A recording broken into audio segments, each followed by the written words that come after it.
setiap goresan, terpatri warisan. Di setiap tetes lilin, lahir cerita.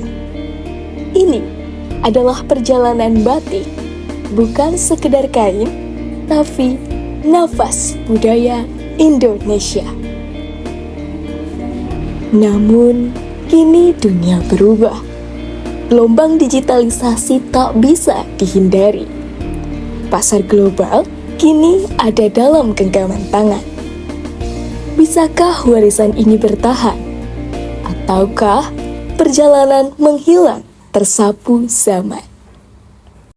Semuanya, saya Asrena Kenadiani atau bisa panggil Nadia. Di sini saya sebagai owner dari PT Batik Banten Mukarnas, yang dimana foundernya sendiri almarhum ayahanda saya, Bapak Insinyur Uke Kurniawan SE, dan saya sebagai putrinya yang melanjutkan usaha PT Batik Banten Mukarnas. Jadi PT Batik Banten Mukarnas ini berdiri pada tahun 2003, yang dimana pada saat itu Provinsi Banten ini kan merupakan provinsi baru ya, pemekaran bersama Jawa Barat pada tahun 2000. Nah pada saat itu awal mulanya sih sebenarnya kita nggak bertujuan untuk membuat batik awal mulanya. Jadi pada saat itu Pak Uke ini bersama tim arkeolog Banten diutus oleh pemerintah daerah Provinsi Banten itu untuk mengetahui rekonstruksi rumah adat Provinsi Banten gitu. Jadi karena kalau provinsi baru itu harus adanya rumah adat, pakaian adat, bahasa, alat musik gitu ya. Yang nanti hasilnya ini akan ditampilkan di Taman Mini Indonesia Indah.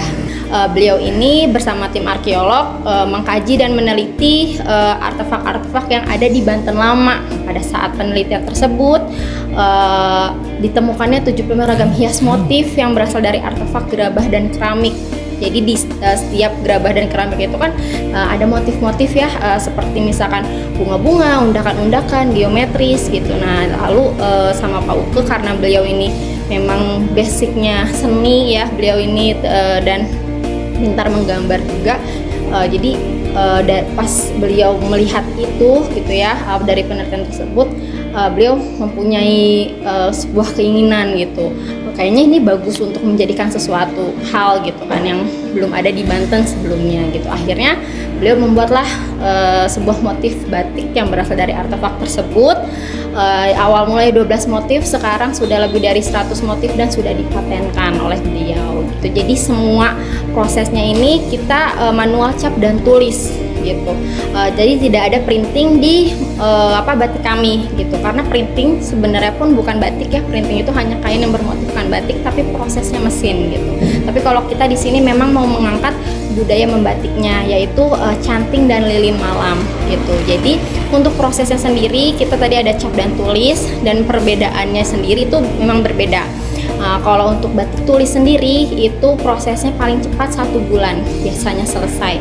Nah itu kita sebelum mencanting, pengrajin yang mencanting itu biasanya membuat pola dulu, membuat pola menggunakan pensil pola motifnya. Nah lalu setelah membuat pola baru mencanting menggunakan canting tulis dan lilin malam gitu. Nah kalau untuk proses batik capnya sendiri itu berbeda. Kalau misalnya untuk batik cap prosesnya 3 sampai dengan 4 hari selesai gitu. Nah, di sini perbedaannya kalau batik cap ini dia ada canting khusus, canting yang terbuat dari besi dan tembaga itu sudah ada polanya. Jadi pengrajin hanya mengecapnya satu-satu. Jadi dia cepat hasilnya selesai. Proses selanjutnya sama seperti batik tulis, ada proses pencoletan, proses pencelupan atau pewarnaan dasar, terus proses pelorodan, dan proses penjemuran. Untuk bahan baku dari batik sendiri itu pasti bahan utamanya yaitu kain dan lilin malam. Nah itu bahan utama untuk membuat batik. Nah selain itu ada canting tadi ya, karena kita kan manual ya semuanya, canting cap dan canting tulis gitu. Lalu ada bahan-bahan kimia seperti pewarna ya, pewarna batik dan bahan-bahan pendukung kimianya itu ya, karena kan harus ada campurannya untuk pewarnanya sendiri, karena proses pewarnaan batik dengan proses pewarnaan baju kita yang kita pakai sehari-hari itu berbeda biasanya seperti itu. Dukungan dari pemerintah sendiri itu berupa kayak misalkan kita diajak untuk pameran penjualan biasanya seperti itu. Terus untuk marketing ya atau pemasaran lah gitu. Jadi semisal karena kita ini pelopor ya batik pertama kali di Provinsi Banten, jadi yang selalu dibawa biasanya gitu kami gitu untuk mempromosikan ciri khas yang ada di Provinsi Banten kayak gitu. Nah itu jadi berupa pameran-pameran biasanya gitu. Pada saat itu kan papa ya masih papa almarhum dan masih mama aku gitu ya. Jadi masih biasanya promosinya itu berupa door to door kayak gitu ya, perkenalan dengan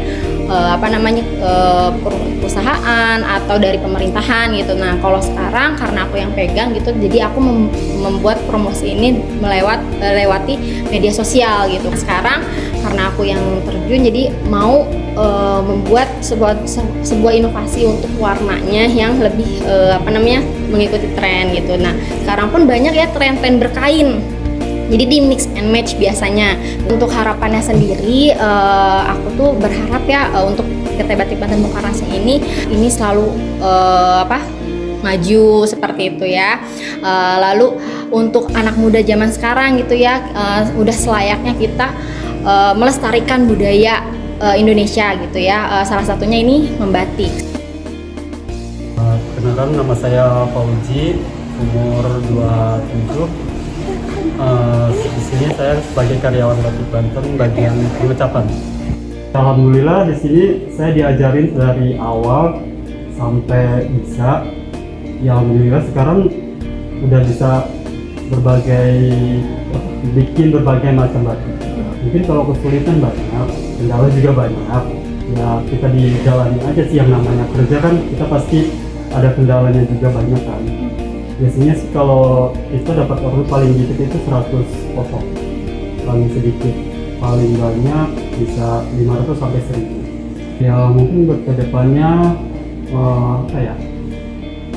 ini aja sih, kita harus berusaha buat bikin yang lebih bagus dan berinovatif lagi buat kedepannya.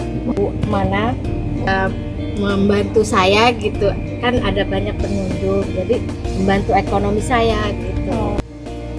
Di tengah derasnya arus digital, ada perjuangan untuk tetap menjaga ruh batik, menjaga kualitas, mempertahankan nilai, sekaligus membangun ekonomi berkelanjutan.